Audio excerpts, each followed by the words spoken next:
this was given to us for our first English assignment, and the assignment was to read the book, but also we read it out loud in class. And I was really nervous because I have crazy stage fright, so I was really nervous, and I would read ahead and like mark the lines that I knew I would need to read. Like I calculated how many students would be in front of me, and I would highlight the lines that I would need to read, and I still have them highlighted. So it was scary back then, but nowadays this book has some pretty good memories. But I don't remember the second half of it, like at all. I remember, I think, just up until chapter 3 or 4. So I thought it would be fun to read. Also, some good tapping on this. This book is like 15 years old at this point. So it has the old crispy book feel to it.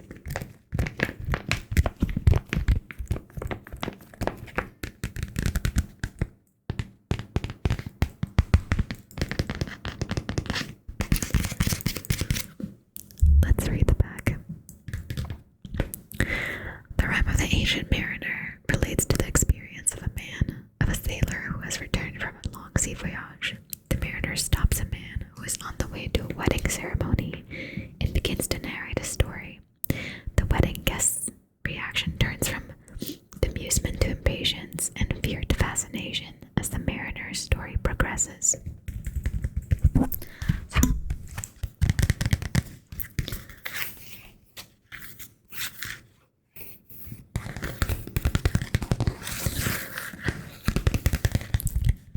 The Rime of the Ancient Mariner. It looks like I tried out a pen here, which is, it's always good to see how you sabotaged books when you were younger. There are 7 chapters in total, but they're pretty short. The book is not long at all. In total, it's like 26 pages. Now, I will confess, I already recorded this once, and then I listened back to the audio, and the audio was absolute shit. So this is the second time I'm recording this.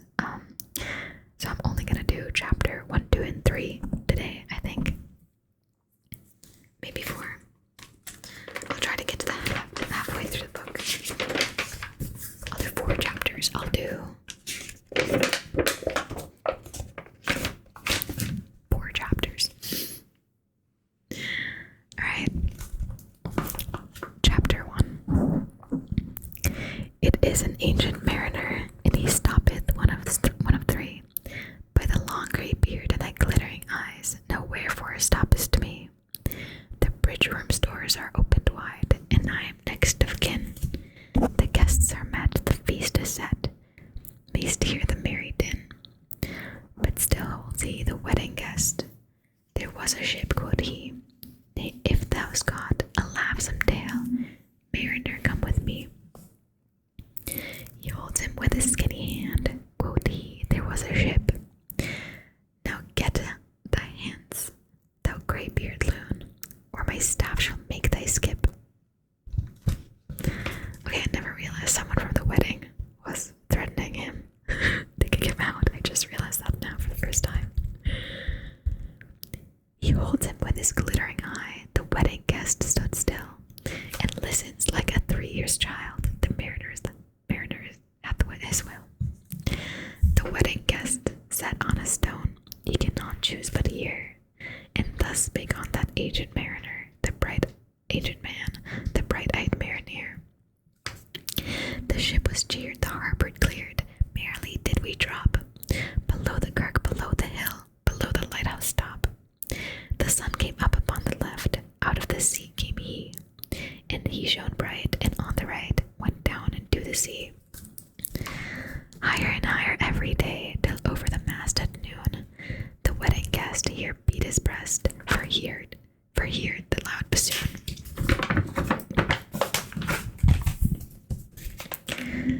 The bride had packed into the hall, red as a rose is she, nodding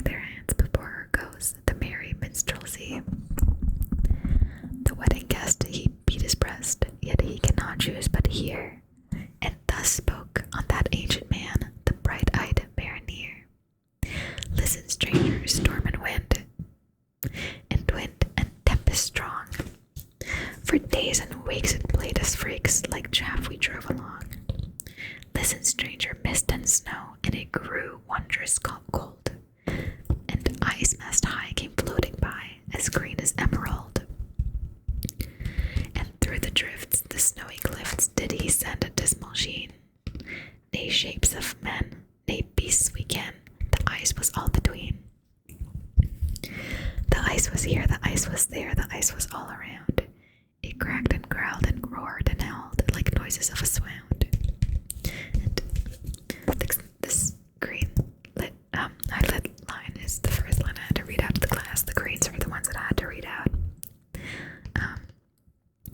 But I also really like this line because it's the first time the albatross was mentioned, so I got pretty lucky that it was mine.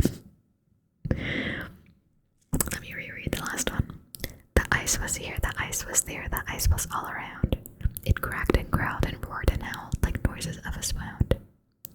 At length it did cross an albatross.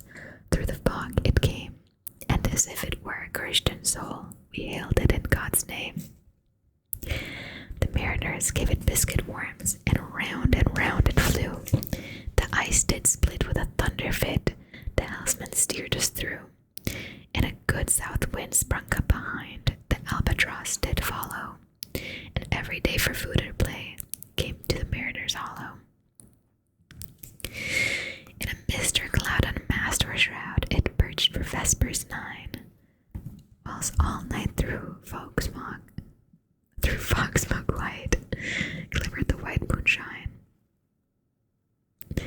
God save thee, ancient mariner, from the fiends that plague thee thus. Why look'st thou so? With my crossbow I shot the albatross. That last line, with my crossbow I shot the albatross, was the mariner saying that he shot the albatross, despite the albatross bringing goodies. Chapter 2. The sun came up upon the right, out of the sea came he, and broad as a weft upon the left went down into the sea. And a good south wind still blew behind, but no sweet bird did follow. They any day for fruit or play came to the mariner's hollow. And I had done a hellish thing, and it would work him woe. For all averred, I had killed the bird that made the breeze to blow. Nay deep, nay red, like God's own head, the glorious sun uprist. Then all averred, I had killed the bird that brought the fog and mist. 'Twas right, said they, such birds to slay, that bring the fog and mist. The breezes blew, the white worm flew, the furrow followed free. We were the first that ever burst into that silent sea. Then dropped the breeze, the sails dropped down, 'twas sad as that could be, and we did speak only to break the silence of the sea. All in a hot and copper sky, the bloody sun at noon, right up above the mast did stand, no bigger than the moon. Day after day, we stuck nay breath, no motion, as idle as a painted ship upon a painted ocean. I have that one. As idle as a painted ship upon a painted ocean. In a yellow highlight, I did yellow highlights for the sentences or the lines that I really liked. The next line is also green, which means I had to read it out loud in class. But also, again, it's just one of my favorite lines. Which I don't know if I'm biased because I had to read it in class, but I'll read it again. Day after day, we stuck nay breath, no motion, as idle as a painted ship upon a painted ocean.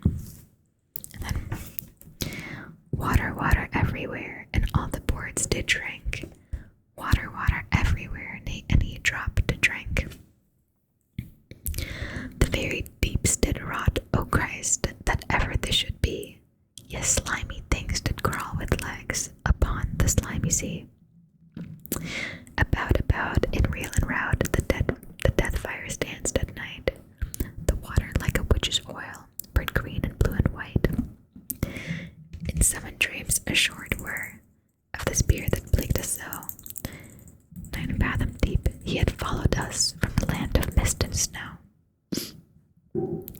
Every tongue through utter drought was withered at the root.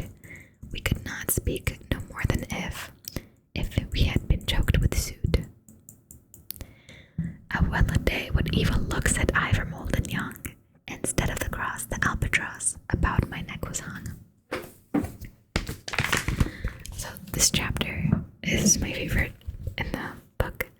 I like how they go back and forth between trying to figure out if killing the albatross was good or bad. And then the last bit, well a day what evil looks at I from old and young. Instead of the cross, the albatross about my neck was hung. I just like the ones the parts that have really nice rhyme, like a really nice flow to them. That was a good chapter. Chapter 3. I had a something in the sky no bigger than my fist. At first it seemed a little speck, and then it seemed a mist. It moved and took the last, a certain shape I wist. A speck, a mist, a shape I wist, and still it neared and neared. And as it dodged a water sprite, it plunged and tacked and veered. With throat unslacked, with black lips packed, nay could we laugh, nay wail. Then while through drought all dumb they stood, I bit my arm and sucked the blood, and cried, a sail, a sail. With throat unslacked, with black lips packed, agape they heard me call. Gramercy did they for joy grin, and all at once their breath drew in, as they were drinking all. She doth not tack from side to side, hither to work as wheel. Without and wind, without and tide, she steadies with upright keel. The western waves was all aflame, the day was well nigh done. Almost upon the western wave rested the broad bright sun. When that strange shape drove suddenly betwixt us and the sun, and straight the sun was flecked with bars, heaven's mother sent us grace, as if through a dungeon's grate he peered with broad and burning face. Alas, thought I, and my heart beat loud, how fast she nears and nears. Like those her sails, are those her sails that glance in the sun like restless gossameres? Are these her naked ribs which flecked the sun that did behind them peer? And are these too all the crew that women and her fleshes fear? His bones were black with many a crack, all black and bare I ween, jet black and bare, save where with rust of moldy dams and charnel crust, they patched with purple and green. Her lips are red, her looks are free, her locks are yellow as gold. Her skin is as white as leprosy, and she is far liker death than he. Her flesh makes the air still cold. The naked Hulk alongside came, and the twain were playing dice. The game is done, I've won, quoth she, and whistled thrice. A gust of wind started up behind, and whistled through his bones, through the holes of his eyes and the holes of his mouth, half whistles and half groans. With never a whisper in the sea, off darts the spectre ship, with globe above the eastern bar, the horn moon, with one bright star almost atween the tips. One after one by the horn moon, listen, O stranger, to me. Each turned his face with ghastly pang, and cursed me with his e. 4 times 50 living men, with never a sigh or groan, with heavy thump, a lifeless lump, they dropped down one by one. Their souls did from their bodies fly, they fled to bliss or woe, and every soul it passed me by like the whiz of my crossbow.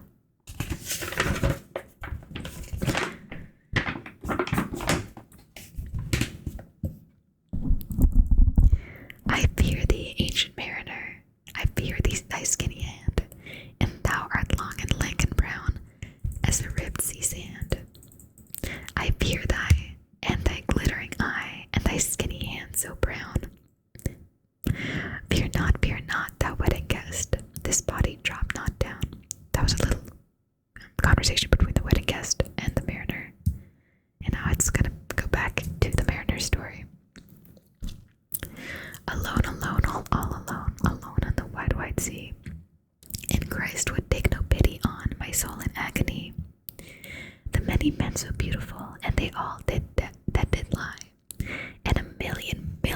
slimy things lived on, and so did I.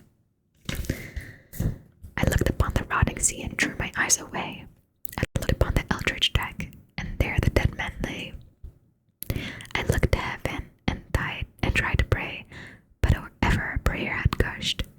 A wicked whisper came and made my heart as dry as dust. I closed my lids and kept them close, till the pulse like pulses beat. For the sky and the sea and the sea and the sky lay a load on my weary eye, and the dead were at my feet. The cold sweat melted from their limbs, nay rot, nay reek did they. The look with which they looked at me had never passed away. An orphan's curse would drag to hell a spirit from on high, but oh, more horrible than that is the curse in the dead man's eye. 7 days and 7 nights I saw that curse, and yet I could not die. The moving moon went up the sky, and nowhere did abide. Softly she was going up, and a star or two, with a star and two beside. Her beams bemocked the sultry mains, like morning frosts widespread. But where the ship's huge shadow lay, they charmed water burnt away, a still and awful red. Beyond the shadow of the ship I watched the water snakes. They moved in tracks of shining white, and when they reared, the elfish light fell off in hoary flakes. Within the shadow of the ship I watched their rich attire, blue glossy green, and velvet black. They coiled and swam at every track with a flash of golden fire. Oh, happy living things, no tongue their beauty might declare. A spring of love gushed from my heart, and I blessed them unaware. Sure, my kind saint took pity on me, and I blessed them unaware. The self-same moment I could pray, and from my neck so free, the albatross fell off and sank like lead into the sea. That was chapter 4. The weight of killing the albatross was laid off him the moment he was able to appreciate the slimy things that came up from the ocean. I think that's beautiful. All while his crewmates are dead and staring at him. But that was chapter 4. There are 3 more chapters, 5, 6, and 7, that I'll be reading in the next video.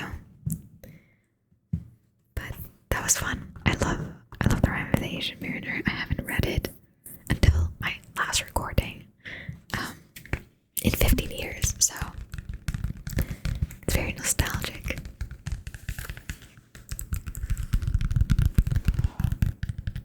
But very cool book. Let's do a thumbnail.